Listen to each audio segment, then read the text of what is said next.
Hi, Mystery Recapped here.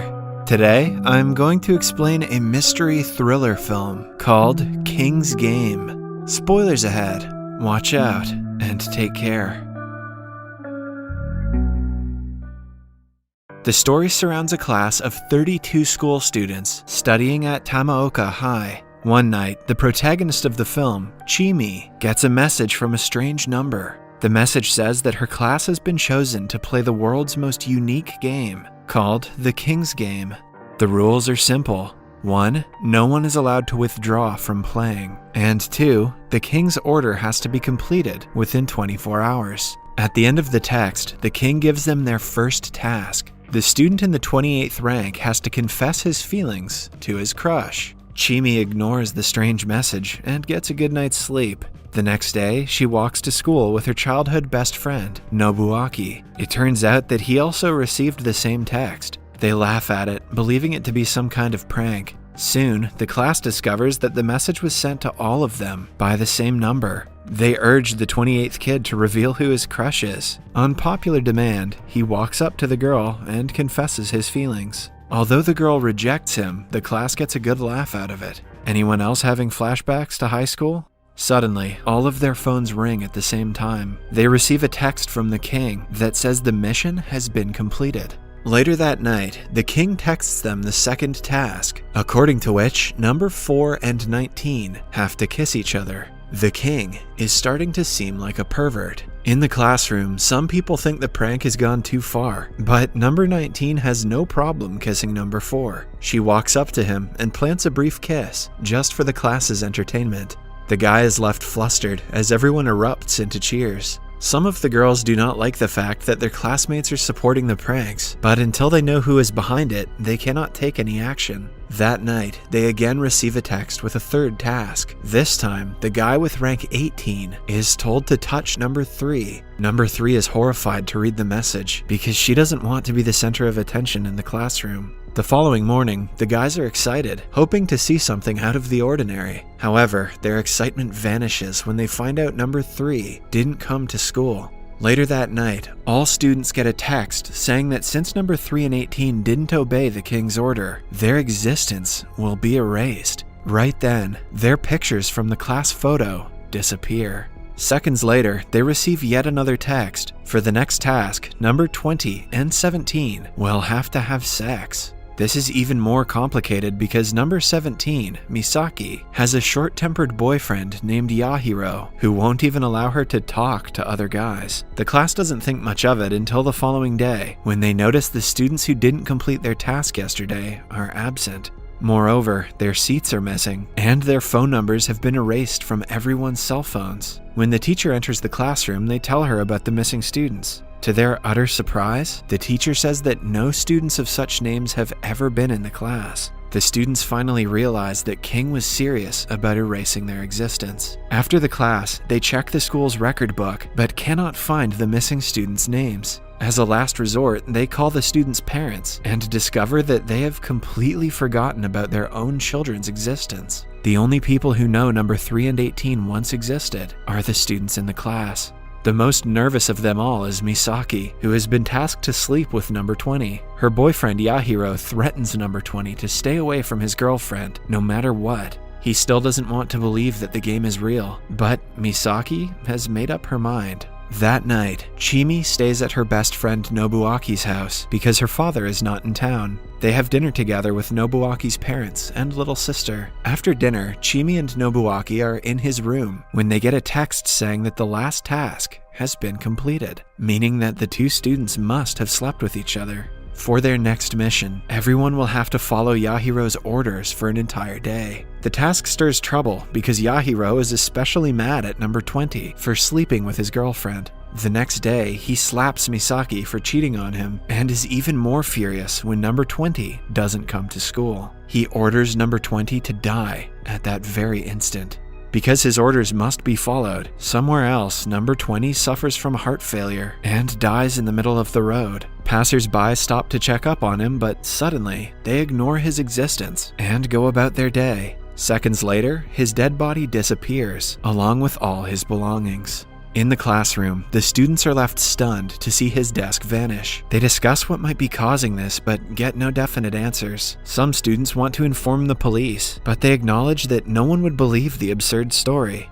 After school, a girl named Ria calls Chimi, Nobuaki, and his friend Naoya to the library. For some reason, Ria seems to know a lot more about King than anyone else. She claims that the king is a curse to their class. When asked how she knows this, she doesn't give them a straight answer and walks away. That night, they get the sixth task, in which two students, number 22 and 6, have to take part in a popularity contest. All the students must vote for either one of them, and the one with the least votes will be punished. Anyone who refuses to vote will also be punished. The following day at class, number 22 and 6 are nervous. Nobuaki takes a stand and asks half the students to vote for 22 and the other half for 6. That way they can manipulate the votes and save both of them without breaking any rules. Everyone does as told, but when it is time to count the votes, someone seems to have not obeyed the rules. Number 22 gets an additional vote and is saved. Meanwhile, number 6 freaks out, thinking that she is about to disappear.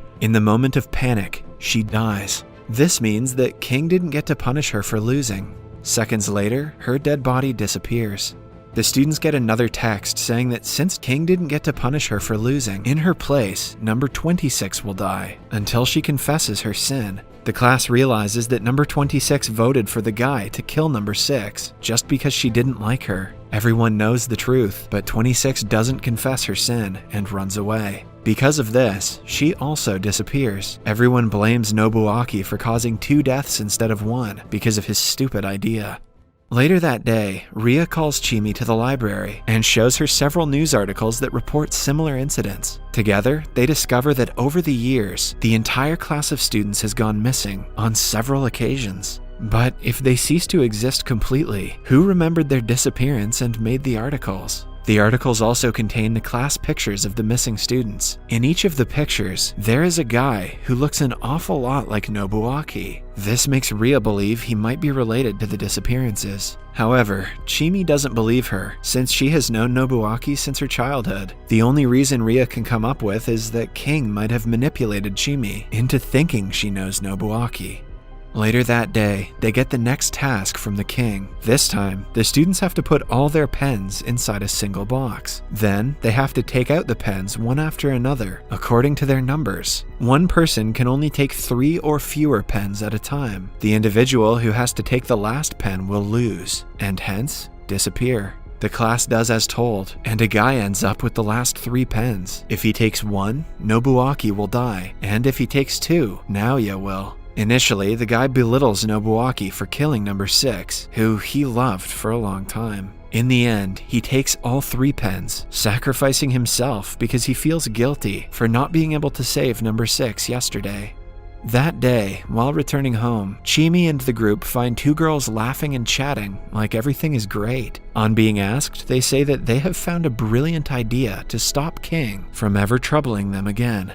Later that day, Chimi and Nobuaki go to Chimi's house because her father is not home. Nobuaki notices pictures on the wall, but finds it weird that none of them have people's faces. It is also interesting that since the beginning of the movie, Chimi's father has either been talking to her from his room or has been out of town. As Chimi and Nobuaki are talking, they receive a text from King saying that someone has been disqualified for breaking the rules. Soon, several of such messages start popping up on their screen. Naoya calls them and reveals the brilliant idea that the girls were talking about earlier was to simply block the King. However, they didn't take into consideration the rule that said anyone who withdraws from the game will be removed. Because of the mistake, most of the students vanish, leaving only 8 of them alive. For the next task, the class president is asked to text the word die to 2 people of their choice. The ones who receive the text will be killed.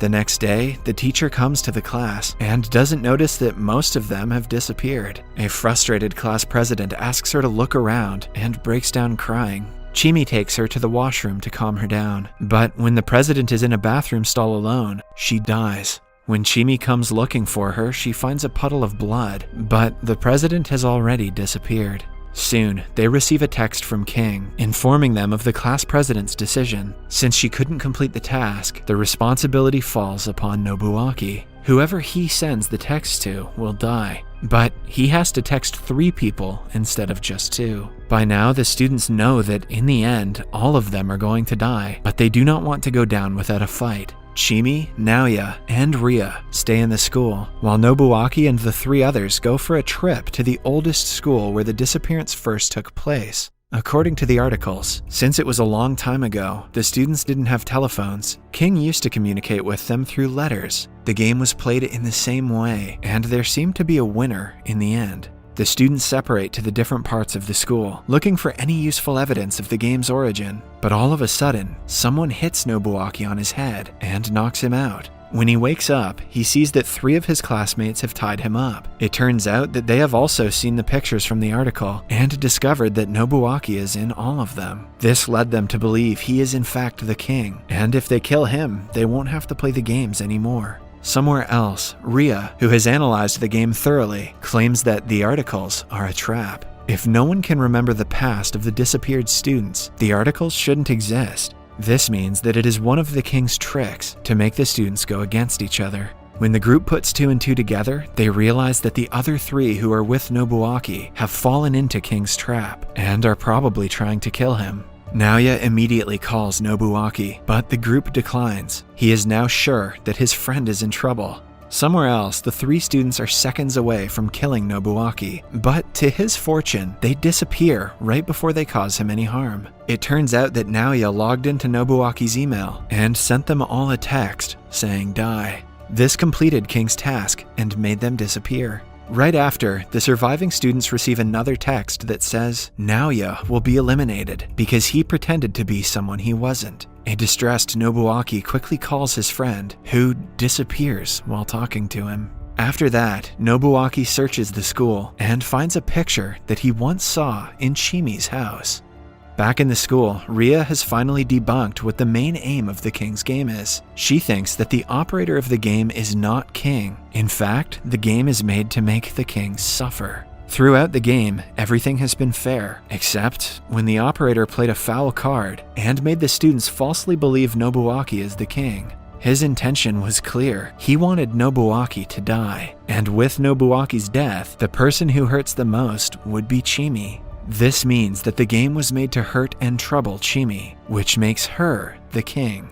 Chimi refuses to believe her and runs to the classroom. There, Nobuaki is waiting for her in his seat. He reveals that when the king's game was first played, there was one winner. The said winner was Chimi herself. Nobuaki has also discovered that when she won the game, she refused to be the next king like she was supposed to. So, as a curse, she was made immortal and her memories were erased. Ever since, she has joined many new schools with a new memory of her childhood and new friends. And every single time, she has had to watch them die and suffer her initial trauma again and again. Nobuaki thinks the only way to stop her from creating more King's games is by killing her. At the same time, Ria receives a text saying that she is a threat to the continuation of the King's game, hence she will have to die. In the end, only Nobuaki and Chimi are left. He launches at her to kill her, but she manages to run downstairs. In the following struggle, Chimi kills Nobuaki to save herself. Somewhere else, Nobuaki's father makes fun of his wife for accidentally serving 4 people when they only have 1 daughter. The family laughs it off, completely forgetting about Nobuaki's existence. Back in school, the hurt is too much for Chimi to take. She dies. 6 months after the incident, a new girl arrives at another school in a different town. She is welcomed by Chimi, who turns out to still be alive because of the curse. The King's game will continue until she finds a way to end it herself. Subscribe for more videos like this, turn on notifications, and leave a like to help the channel out. Thank you for watching.